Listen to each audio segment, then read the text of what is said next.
हरिओम. अष्टावक्र गीता. योगदास श्री जय गणेश जोशी यांचे प्रवचन. अध्याय 18, श्लोक क्रमांक 67. सजयत्यर्थ संन्यासी पूर्णस्वरस विग्रह अकृत्रिमो नवचिन्ने समाधिर्यस्य वर्तते.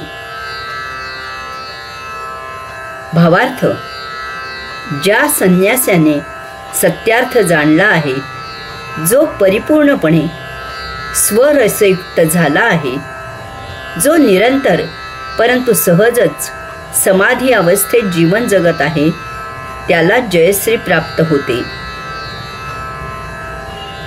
ज्या संन्यास्याने, संन्यासी, योगी, अध्यात्माचे उपासक मुक्तीला प्राप्त केव्हा होतात त्याची लक्षणे येथे सांगितली आहेत. अष्टावक्र मुनींच्या आत्तापर्यंतच्या तत्वांना की मुक्तीसाठी एका जाणीवेशिवाय इतर काहीही करायची गरज नाही, याला पूरक अशी ही लक्षणे आहेत. सत्यार्थ जाणला आहे. मुक्तीसाठी स्वअर्थ जाणणे हेच फार महत्त्वाचे आहे. साधारणपणे मनुष्य स्व म्हणजे स्वतःचा अर्थ जाणतो.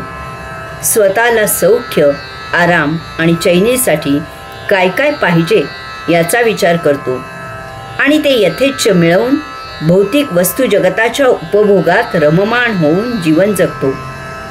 यामुळे बाह्य जगतात उपलब्ध असलेले सुखदुःख, पापपुण्य इत्यादी द्वंद्व त्याला भरपूर मिळते. त्यामधून त्याला आनंदाचा आभासही होतो, परंतु त्याला कैवल्यानंद मिळत नाही. यथाकाळी या भौतिकात गुदमरतो आणि वैतागतो.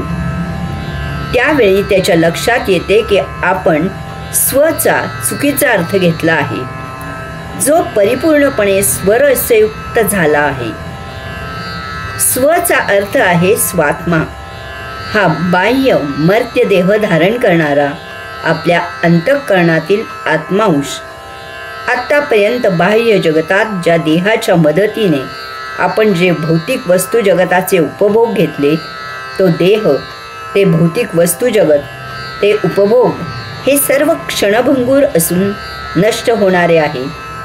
यांच्या कच्छपी लागल्यामुळेच आपल्याला नित्यानंद मिळाला नाही. अनित्यामधून नित्य कसे प्राप्त होणार? परंतु आत्मांश हा अमर, अक्षय आहे. त्यामधून मिळणारा आनंद निश्चितच अक्षय असणार. त्याचा अर्थ समजावून घेणे महत्त्वाचे आहे. हा आत्मांश आपण आहोत. आपण तो जड मर्त्य देह नाही. आपण जड मर्त्य देह धारण करणारे नित्य, शाश्वत, अक्षर असे आत्मा आहोत. आपण त्या परमात्म्याचे अंश आहोत. आपणच हे जड विश्व निर्माण केले आहे आणि त्या स्वनिर्मितीचा केवळ आस्वाद घेण्यासाठी आपण येथे आलेले आहोत. आपण सूक्ष्म असल्यामुळे आपण येथे जड मर्त्य देह धारण केला आहे. अर्थातच आपण जर स्वरसयुक्त झालो, स्वरसात डुबकी मारली, स्वात्म्यात म्हणजेच नित्य, अमर, अक्षय अशा स्वतःत रत झालो, तर त्यामुळे मिळणारा आनंद नित्य, शाश्वत, अक्षय असाच असणार. यासाठी स्वात्म्याची कास धरून त्या परमात्म्याप्रत जाण्याची कला अवगत असणे गरजेचे आहे. याचाच अर्थ स्वचा सत्य, नित्य अर्थ जाणणे हेच जीवन आहे.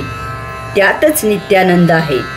त्यासाठी परिपूर्णपणे स्वरसयुक्त असणे आवश्यक आहे.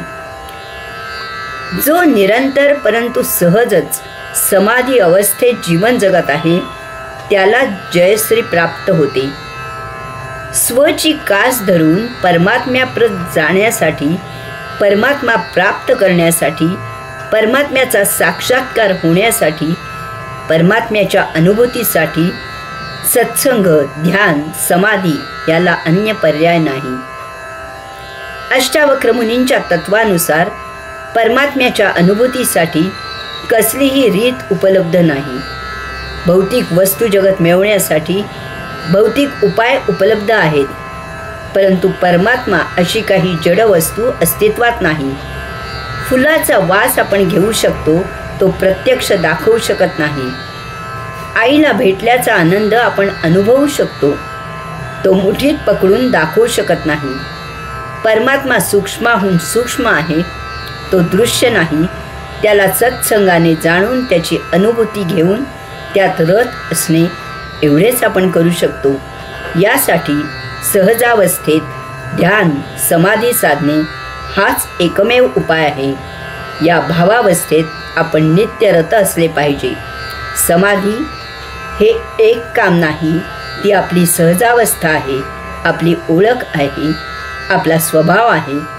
आपण तेच आहोत. हरिओम.